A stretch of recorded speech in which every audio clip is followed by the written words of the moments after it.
It doesn't matter how much education or eloquence or how philosophical you wax.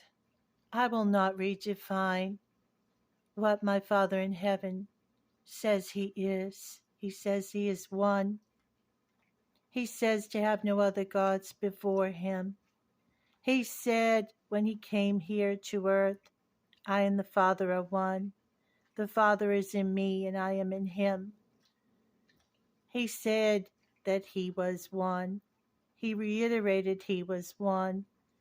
And in the Old Testament, he said he was one. I don't try to redefine and self-identify him and contradict him. He said to worship no other gods before me. If we worship Messiah, and he is not the Father, one and the same, and if he is not the Father, God himself that came from his throne while occupying his throne simultaneously, yes, he can do that.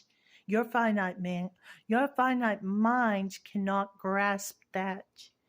How he can occupy heaven and earth at the same time and split himself up, but be one.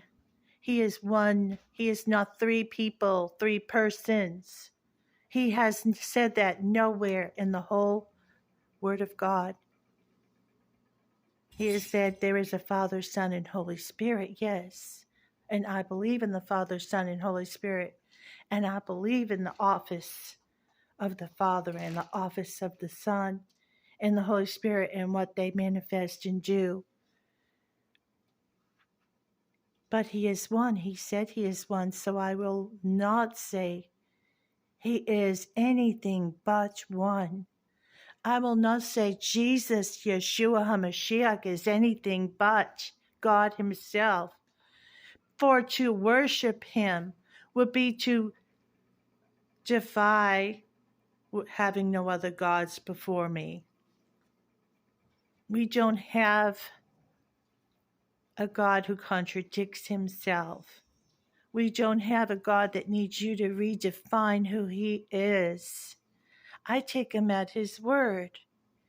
If Yeshua said, when he was asked, show us the Father, he who has seen me has seen the Father, I believe that. I believe that. I believe that. There's no three people, persons, God.